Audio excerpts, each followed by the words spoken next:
Hi, I'm Rabbi Dror Gould. I'm one of the rabbis here at Anshe Emet Synagogue in Chicago, and I'm so glad to be here today to talk to you about how to prepare for the high holy days for Rosh Hashanah and Yom Kippur.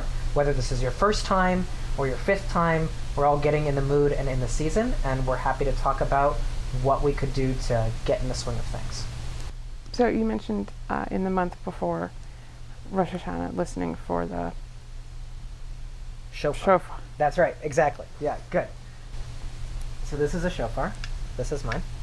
It's a ram's horn, right? Okay. The reason it's a ram's horn is actually reminds us of the story of the binding of Isaac. And this is one of the stories in the Torah where Abraham is getting ready to sacrifice his son because he thinks that's what God wants from him. It turns out that's not what God wants from him in the end. And instead, Abraham ends up sacrificing a ram. There's this ram that's right there. So the ram kind of represents for us that space of not death, but life. Not allowing the child to die, but allowing the child to live. And so we symbolize that with the horn. And the shofar, which comes from a ram, is really a wake-up call. It was played in ancient days to announce a new month, to announce a new year, to announce that danger was coming, to wake us up to our best selves. It's a blast that's supposed to enter into your heart and wake you up. What do you need to hear? What are you not paying attention to? What do you need to listen to? And so we hear the shofar from Elul in the month before through Rosh Hashanah as a way to wake up.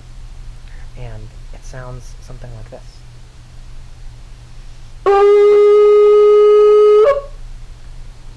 And that call is called a tzki'ah. A tzki'ah is that one long call. And there's two other calls that you'll hear that people are playing on the shofar. There's one that's truncated, like this. Those three sounds sound a little bit more, almost like you're crying through it, which are meant to represent actually the tears that someone might be crying out and listening to the person who's crying. And then we also have a series of 9 short blasts, like this.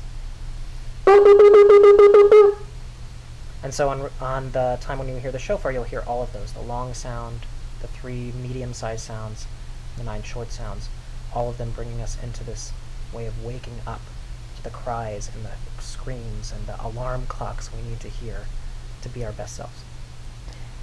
Where would I hear that? Or is it just during the services leading up to? Right, so you would hear it if you came to a daily service during the month of Elul, meaning on a weekday, not on Shabbat. We don't play it on Shabbat. You would hear it also during the Rosh Hashanah services.